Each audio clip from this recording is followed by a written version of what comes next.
नमस्कार, मैं हूँ आपका दोस्त विजय विद्रोही। विजय फैक्टर कार्यक्रम में आप सबका स्वागत है। तो मुबारक हो दोस्तों, शुभकामनाएं पूरे दोस्त देश को। देश देखते देखते ही गरीब मुक्त होता जा रहा है। देश करीब करीब गरीब मुक्त हो गया है। गरीबों को भी नहीं पता, हमें और आपको भी नहीं पता कि देश गरीब मुक्त हो गया है। यहाँ तक कि गरीबों को भी नहीं पता कि वो गरीबी से ऊपर उठ चुके हैं या वो गरीब नहीं रहे हैं। 12 साल पहले भारत की 29.3% आबादी गरीबी मानी जाती थी, गरीब मानी जाती थी, गरीबी रेखा से नीचे मानी जाती थी। और अब जो लेटेस्ट भारत सरकार का चौंका देने वाला आंकड़ा है कि भारत में सिर्फ 4% गरीब आबादी बची है। 142 करोड़ के हिसाब से देखा जाए तो 5 सवा 5 करोड़ गरीब बचे हैं। वो भी अगले 1-2 साल में खत्म हो जाएंगे। आप कहेंगे कि क्या मैं मजाक कर रहा हूँ। आप कहेंगे कि फिर आयुष्मान योजना क्यों लागू की जा रही है, फिर क्यों राज्य सरकारों में होड़ मची हुई है, लाडली बहना लाड़की बहना मैया योजना के तहत महिलाओं को पैसा देने की। आप कहेंगे कि सबसे बड़ी बात है कि अगर देश में सिर्फ 4% गरीब लोग हैं, यानी 5 सवा 5-6 करोड़ लोग ही गरीब हैं, तो देश के 80-82 करोड़ लोगों को मुफ्त राशन क्यों दिया जा रहा है? ये क्या मजाक है? कायदे से तो 98 करोड़ लोगों को मुफ्त राशन मिलना चाहिए अगर 2021 की जनगणना हो गई होती। लेकिन ये एनएसओ कह रहा है, national sample organisation of India कह रहा है। और ये शमिका रवि के हवाले से ये खबर छपी है। डॉक्टर शमिका रवि कौन है? प्रधानमंत्री आर्थिक सलाहकार परिषद की सदस्य हैं। ये फॉर्मूला गरीबी का निकाला गया है रंगराजन कमेटी की 2014 का जो फॉर्मूला था उसके आधार पर। यानी शहर में अगर आप 1410 रुपये या उससे ज़्यादा कमाते हैं तो आप गरीब नहीं हैं। यानी शहर में अगर आप 47 रुपये से ज़्यादा कमाते हैं तो आप गरीब नहीं हैं रोज के। और अगर आप 47 रुपये से कम कमाते हैं तो आप गरीब हैं। आप बताइए, 47 रुपये में 50 रुपये में क्या कोई गुजारा होता है प्रतिदिन का? और गांव में अगर आप 960 रुपया महीना कमाते हैं या उससे ज़्यादा कमाते हैं तो आप गरीब नहीं हैं। यानी गांव के हिसाब से देखा जाए तो 32 रुपये रोज जो कमाता है वो गरीब नहीं है, जो 31 रुपये रोज कमाता है वो गरीब है। अपने अपने राज्यों का आप नज़र डालिए, आसपास कितनी गरीबी है। छत्तीसगढ़ में गरीबी 11.3% रह गई है, जो 47% होती थी 2011-12 में। मध्य प्रदेश में 6% रह गई है, 44% से कम होकर। बिहार में 41.3% गरीबी होती थी, जो 4.4% रह गई है। जबकि नीतीश कुमार ने जो सर्वे कराया था उसके हिसाब से बिहार में 60% से ज़्यादा आबादी थी जो बुरी हालत में रह रही थी, और करीब करीब 50% आबादी गरीबी रेखा के नीचे मानी गई थी। अब मुझे नहीं मालूम कौन सा आंकड़ा सही है कौन सा गलत है। झारखंड में आदिवासी इलाका 42% गरीब थे, अब 12.5% है। यूपी में 40% गरीब थे, अब सिर्फ 3% गरीब रह गए हैं, 3.5%। राजस्थान में 22% गरीब होते थे, अब करीब 5% गरीब रह गए हैं। हरियाणा में 12.5% गरीब होते थे, अब 0.9%। पंजाब में 0.2% गरीब हैं, जो 11% होते थे। गुजरात में 2.7% गरीब हैं, जो 27% हुआ करते थे। महाराष्ट्र में 20% गरीब होते थे, अब 5.9% रह गए हैं। अब जो आपके दिमाग में सवाल आ रहे हैं वही भास्कर अखबार ने डॉक्टर शमिका रवि से भी पूछे।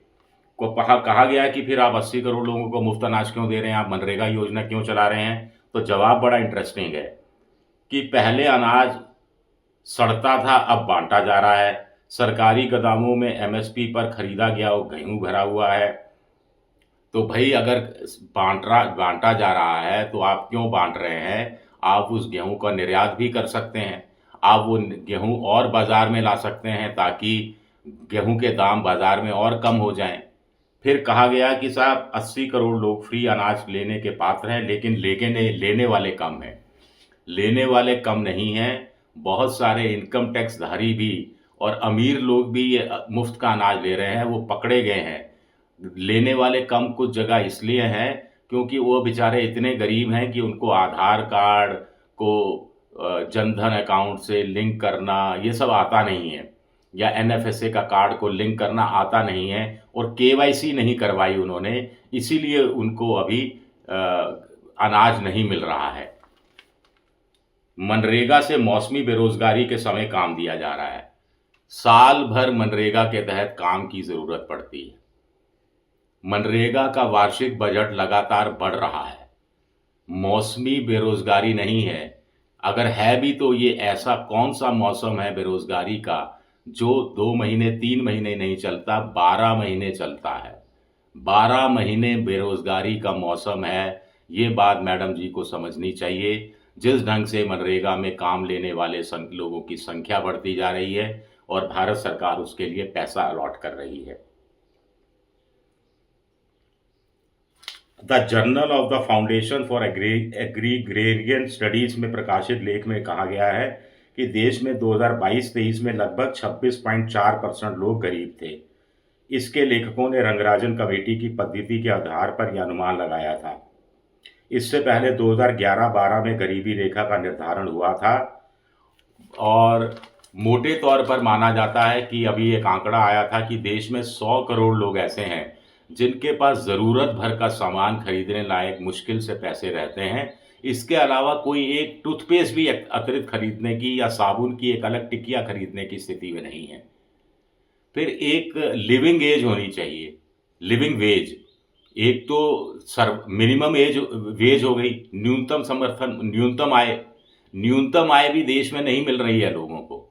और जबकि अब अर्थशास्त्री कह रहे हैं कि न्यूनतम आय से काम नहीं चलेगा, लिविंग वेज होनी चाहिए, जीवन यापन लायक आपको पैसा मिलना चाहिए, मजदूरी मिलनी चाहिए। जिस देश में यहाँ बात की जा रही हो वहाँ कहा जा रहा है कि गरीबी रेखा घटकर सिर्फ 4.4% रह गई है। मुफ्त अनाज दिया जा रहा है, आयुष्मान भारत योजना है, कैश ट्रांसफ़र हो रहे हैं, इसके कारण गरीबी कम हुई है। यानी ये योजनाएं अगर बंद कर दी जाएंगी तो गरीबी बढ़ना शुरू कर देंगी।